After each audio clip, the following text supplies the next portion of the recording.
Saturday morning, I had just poured my first cup of coffee and was watching steam curl into the gray Oregon sky when my phone buzzed. Trevor West, my realtor from years ago, the man who helped me find the one place that was mine. "Hey Delaney," he said. Voice, cautious. "Quick question, are you selling your cabin?" My hand froze on the mug. "No." "Why?" "There's a listing up. Your mountain property, near Bend. Same photos, same lot size. It's live right now, but the contact number isn't yours." A sharp, cold sensation slid down my spine. "Whose number is it?" He hesitated. I didn't want to say anything until I was sure, but I reverse searched it. "It's a woman named Marla Carver, my mother." I didn't say anything for a few seconds. The silence was so dense, I could hear the tick of the clock above the stove. "I'll send you the link," Trevor added gently. "Thought I'd check with you first before taking any steps." After we hung up, I opened the message. There it was. My cabin, my name not listed, but every other detail was exact. Photos I'd never taken. A description worded just close enough to sound legitimate. Peaceful alpine getaway. It read, available for private viewing. There was Mom's number at the bottom, bold and public, like she had every right. I didn't even feel anger yet, just a hollow, rising pressure in my chest, like the ground beneath something sacred had started to crack. I set the phone down, walked to the sink, and stood staring through the window, knuckles white on the edge of the counter. My mother was trying to sell my home. I picked up the phone again and called her. The phone rang twice before she picked up.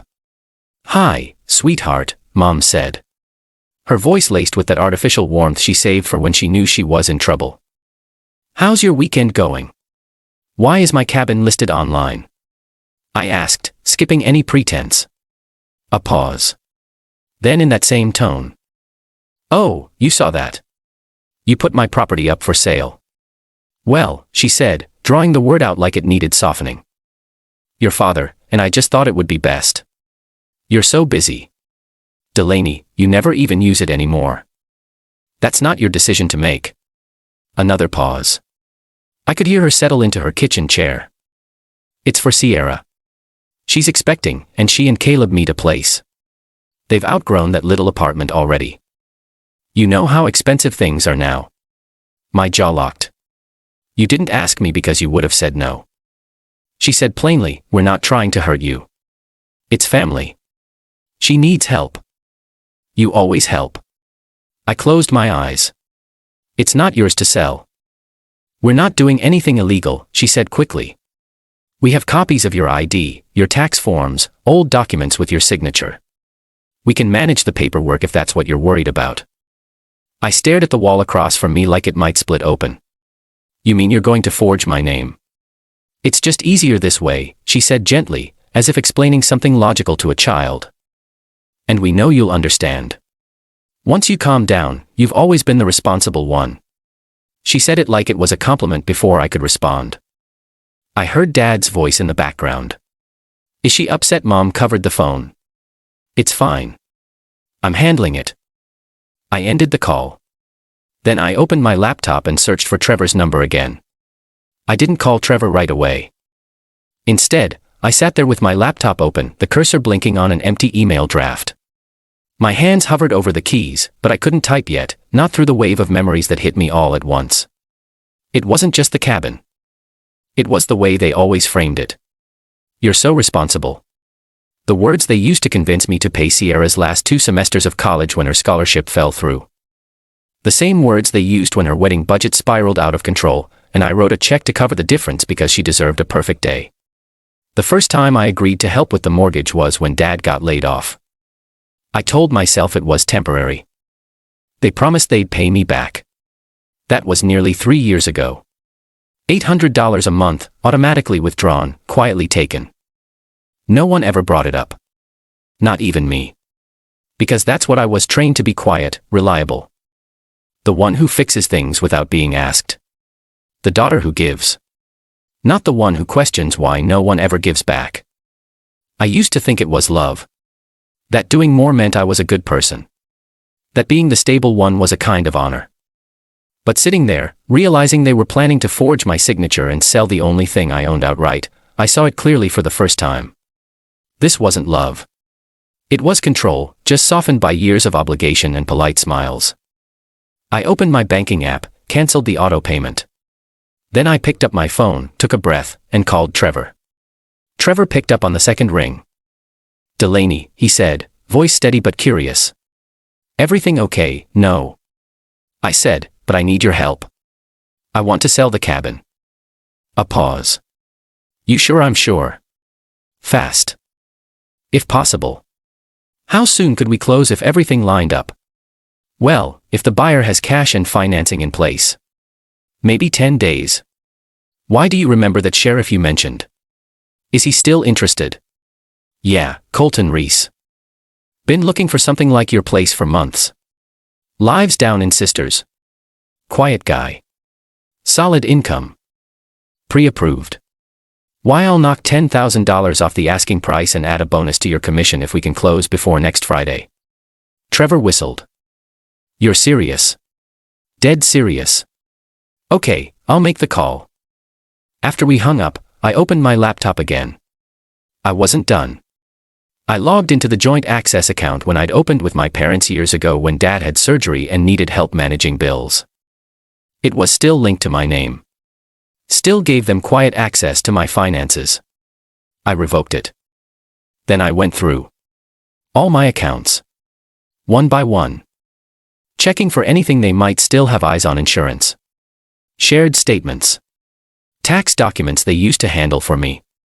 Every door they had ever opened under the guise of helping, I shut by the time I finished. It was past midnight, but I didn't feel tired. There was something cold and focused inside me now, like a thread pulled taut. They'd moved in secret, quietly laying plans and justifying them as helping the family. They thought I'd roll over like always. Instead, I moved faster. When Trevor called me back the next morning, his voice had a new energy. "He's in," he said, "full price minus your discount. Wants to close as soon as inspections clear." "Do it," I said, "send me what you need." The next few days blurred into documents, signatures, phone calls. I didn't tell anyone. Not friends. Not coworkers. Not even my aunt, who would have understood. I wasn't looking for advice. I was reclaiming something. Quietly, legally, and without permission. By Thursday afternoon, the deed was filed, the funds cleared, and the cabin no longer belonged to me. But it sure as hell didn't belong to them either. 2 weeks passed with nothing but silence. No calls. No voicemails. Not even one of Mom's subtle guilt texts. For a while, I let myself believe maybe they'd moved on. Maybe they found another way to get Sierra her dream apartment. Maybe they'd realized what they were doing and quietly let go. Then on a Tuesday morning, my phone rang. It was Mom. I let it buzz twice before answering. "Hello." Her voice was sharp, panicked, and louder than usual. "Delaney, what's going on?" "We went up to the cabin with a couple who wanted to see the place. And the locks. Someone changed the locks. None of our keys work." I pressed the phone tighter to my ear, even though I already knew what I was going to say. "I know," I said, "you changed them. Why, we have people ready to buy it." "It's not my house anymore," I said. There was silence. And then she laughed, but it was that brittle kind of laugh. More nerves than humor. "Very funny. But seriously, the buyers are getting annoyed, and your father's furious. This is making everything more complicated than it needs to be." "I'm not joking," I said calmly. "I sold the house. Last week, the new owners installed those locks." The silence stretched longer this time. I could picture her face, her mouth opening and closing, trying to process the fact that I'd moved faster than she expected. Finally, she said, What? You heard me, without even telling us." Her voice cracked. "Delaney, how could you do something so spiteful?" "I didn't do it out of spite. I said I did it because it was mine, and I was done pretending I owed it to you." She started saying something else, but I didn't wait to hear it. I hit end and set the phone on the counter. My hands trembled for a few seconds, my body catching up to the adrenaline that had held me still through the call. But then a strange, unexpected calm settled in. For the first time in years, I'd said no and meant it. They couldn't guilt me into reversing anything. The deed was final. The money was already working to clean up my own debt. I had acted without asking for permission, and there was no apology coming. I stood in the kitchen a while longer, the quiet wrapping around me like armor. Then the phone lit up again. This time, it was Sierra. I let Sierra's call go to voicemail the first time, and the second, but she didn't stop by the fourth attempt. I picked up mostly out of curiosity. "Delaney, what the hell is going on?" She snapped. No greeting, no pause. "Mom just called me crying about locks and buyers walking away." "What did you do?" "I sold the house," I said evenly. There was a beat of silence. And then, "You can't be serious." "I'm completely serious. The house is no longer mine. You didn't even tell anyone." Her voice was rising now. "We've been planning this for months. I already picked out an apartment. I hired a designer to help with the nursery theme. We told people we were moving into a new place. Then you shouldn't have based your future on something that didn't belong to you." Her breath caught. "You don't understand. I'm pregnant." "Yes, Sierra, I know. And that doesn't make it my responsibility." There was another pause. Then her voice softened, slipping into the tone she used when she wanted something. "We just needed a little help. Del. You've always been the one who holds things together. Mom said you'd come around." I let out a quiet breath. "Figure it out, like the rest of us do." Her tone snapped back into its usual pitch. "You're being cruel." "No," I said, "I'm finally being clear." There was silence, long and heavy. Then she muttered something under her breath and hung up. I stood there with the phone still in my hand. Not shaking this time. Not even angry. Just tired of being the solution to everyone's problems. They had built their entire plan around my compliance. They assumed I'd fold, because I always had. But they never asked what would happen if I didn't. The silence after her call didn't feel like guilt. It felt like a door closing, not slammed, just shut. 2 more days passed without a word. Then Trevor called again this time.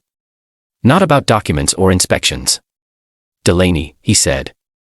"You're not going to believe what happened." "Delaney," Trevor said carefully. "The sheriff, your buyer, just called me. There was a break-in at the cabin over the weekend." My stomach twisted. "Is he all right?" "He wasn't there. But the alarm went off. Caught everything on the cameras. The guy tried to force the back door open with a crowbar, then circled around, trying the windows. I already knew before he said it. It was your father." I closed my eyes. "He's been arrested."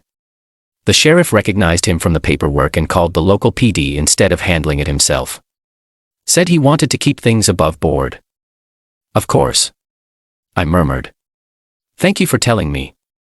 "I'm sorry," Trevor added. I wish I could say I was surprised.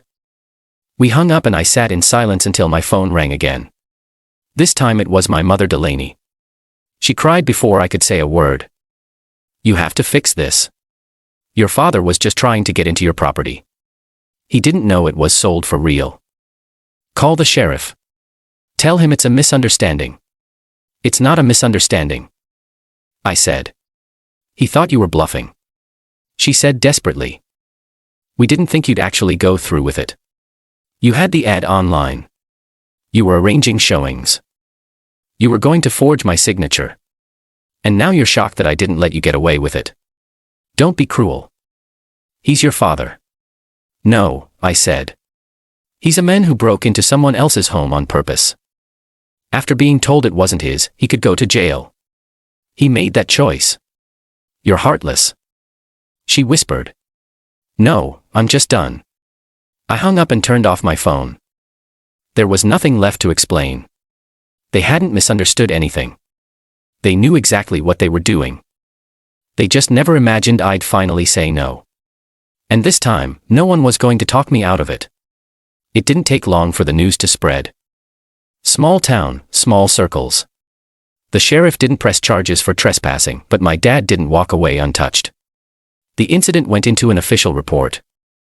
Within a week, his employer mall security found out. They let him go quietly. No confrontation, just a termination letter and a severance check too small to matter. Mom stopped calling after that for a few weeks. Everything went silent again. Then Aunt Cora reached out. She didn't lecture. She never did. She just gave me the facts. They've burned through most of their savings, legal fees, paying people back. And Sierra and Caleb moved in with them. I almost laughed when I heard that part. The dream apartment dissolved. And now the golden child was back in her childhood bedroom. Pregnant, married, and sandwiched between two people who were unraveling. They're not doing well, Cora said gently. Your mom's been working more hours at the grocery store. Sierra's complaining a lot. And your dad? Well, he's not handling the downtime.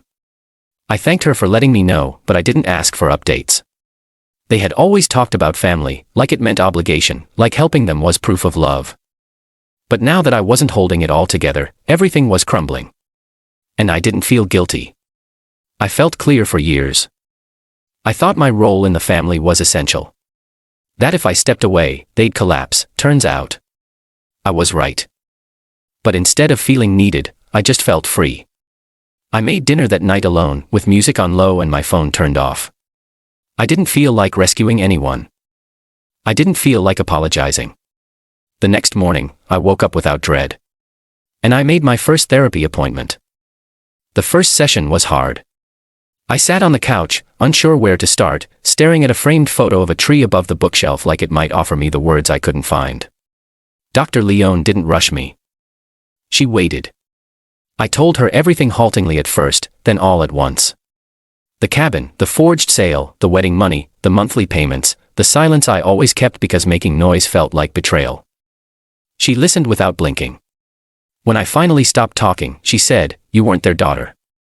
Delaney, you were their emergency fund." I didn't cry. I thought I would, but I didn't. Instead, something inside me just clicked, like a key turning in the right lock after years of jamming the wrong one. We talked about boundaries, patterns. The long, quiet grooming that teaches you love and debt are the same thing. She gave it a name, financial abuse, and it fit. I went home afterward and sat in my living room for a long time. No TV, no music, just the steady hum of the refrigerator and the traffic outside my window. I looked at the space around me, not big, not fancy, but mine, and I let the stillness sink in. That night, I slept through without waking. No texts buzzing at midnight, no bank alerts, no weight in my chest reminding me that someone, somewhere, was disappointed I hadn't fixed something for them for the first time in years. I wasn't the backup plan. I wasn't the one carrying anyone else's weight, and I started to wonder what it might look like to carry only my own.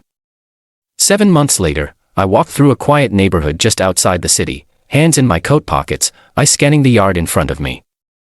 The house was small, modest, really, but it had a garden not much more than a patch of dirt now, but I could already picture the lavender and basil growing there, maybe even tomatoes.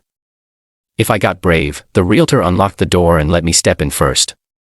The floors creaked, the kitchen smelled like lemon polish, no granite countertops, no vaulted ceilings, just a clean slate, a space that hadn't been soaked in someone else's expectations. I didn't have to call anyone to ask what they thought. 2 weeks later, the papers were signed. The house was mine. I bought a used Toyota after that, something reliable, nothing flashy. The old car had finally died, and for once, replacing it didn't mean cutting into groceries or skipping rent. I paid in full, no loan, no cosigner, no family involved. Every month now, I set aside money, not for emergencies caused by someone else, but for things I actually wanted: a weekend trip to the coast, a class on herb gardening, maybe a new mattress. My bank account wasn't just a revolving door for other people's needs anymore, it was mine. The silence in my life used to feel heavy, now it feels like air, no crisis calls, no guilt texts, no obligation tangled in every holiday. I wake up, I work, I cook dinner in my quiet kitchen, I go to therapy, I make plans, small ones, mine. No one tells me who I need to be, and I finally understand freedom isn't loud, it's the